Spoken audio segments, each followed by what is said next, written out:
You were asked out by your crush to come and hang out with her after school. On your date, she drained your blood and buried you in the woods thinking that you were another easy victim, and now, the next morning, she looks horrified when you walk into class. Hey, I want to show you something. I smiled widely, following Lydia into her basement. It was dark, the lights left off. I felt a little surprised, and excited. I felt her grab my hand, tugging me further in. Stand right here. I obeyed, opening my eyes as wide as possible in the hopes of seeing something. But as they adapted to the dark, I found myself blinded as the lights were thrown on. A moment later something tightened around my ankles, lifting me upside down into the air.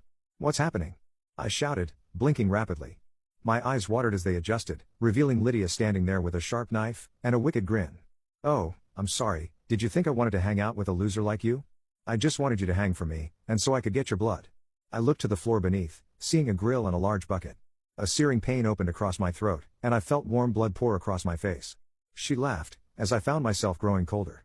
I couldn't speak, but I could mouth at her, as I glared. You'll regret this. She cupped her ear, tilting her head to the side.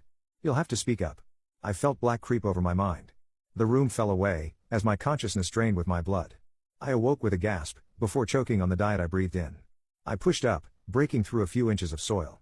A shallow grave, how amateur. I pulled myself free, brushing some of the clumps from my clothes.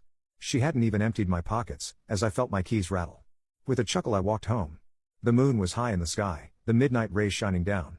It had been a long time since my last murder, but it was good to see my protections were still active. I reached my house with little issue, entering quietly. It was quiet, as always.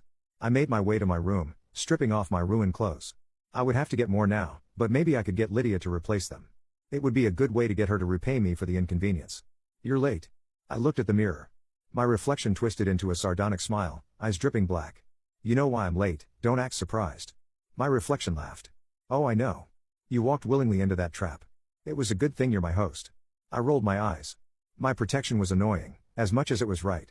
I had grown complacent, the long years of inactivity draining my vigilance. Yeah. Look, I will get her back for it, all right? Besides, how was your day? It frowned, shaking its head. Annoying. Another cleric refused to heed my warning, and now there is another slaughtered congregation. Which I will be blamed for. Again, I winced. That was definitely worse. I settled down to go to bed for the small amount of time I had left before school tomorrow. I walked into class at my usual time, a few minutes before school started. Lydia was already there, laughing with one of her friends. But as she looked at me the laugh died, as her face paled. I smiled, winking at her. She spluttered, eyes darting around. I walked over, gently putting my hand on her desk. Hi Lydia. Thanks for the interesting time yesterday. She was breathing heavily, and I smirked, standing up. Any crush I had was long since gone, drained with my blood. I will see you later. I walked away, grinning to myself. She was definitely panicking. I didn't mind. I expected she would do one of two things after school. Either corner me, and try to work out what was happening, or head to the woods, and my shallow grave.